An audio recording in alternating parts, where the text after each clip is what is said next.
Oo, na mag-amazing products ka. Anong naayos sa'yo?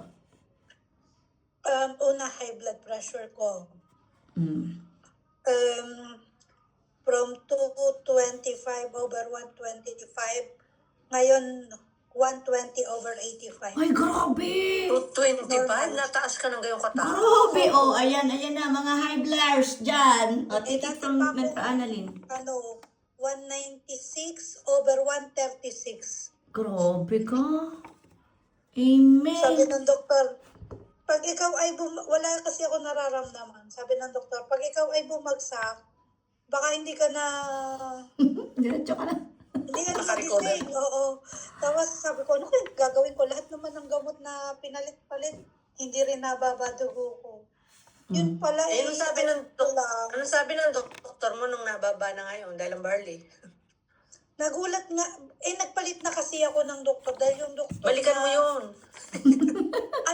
nag-retire. Pero may iniinom kang gamot. Family doctor namin. Means papalit-palit ako ng ng maintenance kasi nga hindi nababa.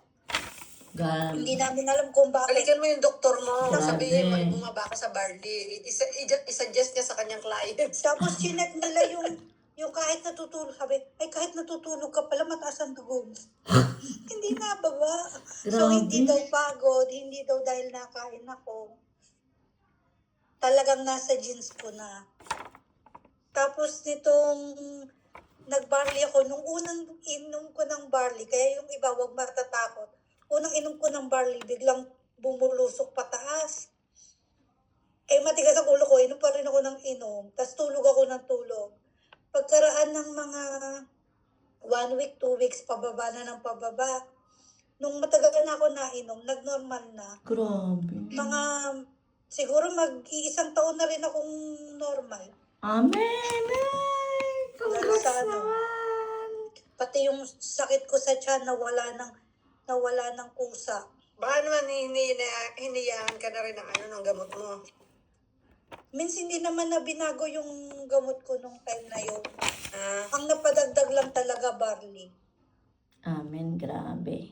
Kaya pero hindi naman ako tumigil sa gamot. Pero kasi maintenance hindi mo pwedeng Yes. tigilan. Yun lang, nadagdagan lang ng barley. Tapos No, isa pa sa barley. napansin ko, yung sa paa ko na talagang iika-ika kong maglakad, nawala naman siya sa gluta coffee. Galing talaga Pero ng laklak naman kasi ako kung laklak. 3 beses isang araw yung gluta coffee ko.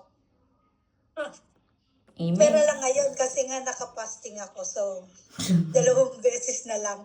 Bago mag-open sa umaga yung fasting. Tapos, pagka Isa naman ang nawala na close ulit bawas. ng Sabi mo fasting 3. sa gabi.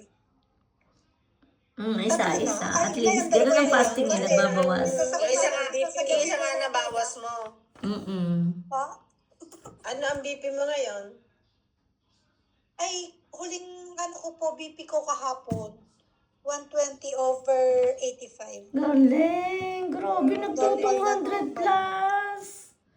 225 over ano ka? Bago lang pala magpapagaling sa akin, sana hindi na ako umabot sa maintenance. Kaya, Barley na ayan. ako sana. Kaso late ko na nakilala si Barley. Pero at least, nawala na po yung high blood.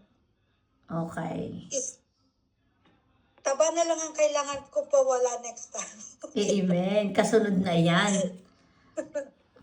Si ano naman? Wala na ako sakit. Pero Yan. tuloy pa rin yung gamot mo.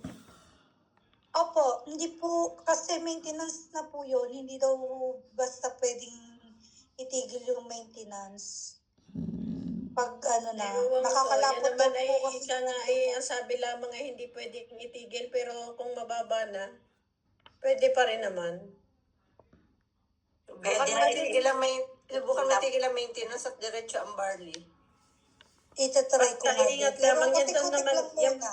Isang linggo try mong gayon kung mababago ang ano mo. Nasa kinakain daw naman yan, yung pagtaas ng BP. Siguro pagkatapos ng Ramadan mens. Kasi para hindi ako nagpa-fasting. Para mas kita kung ano talaga yung nababago. Tama. Pero Pero mamilatrenyo po, basta ako talaga 2 sachet ako sa umaga, walang laman ng tiyan. Ginawa ko naman isang linggo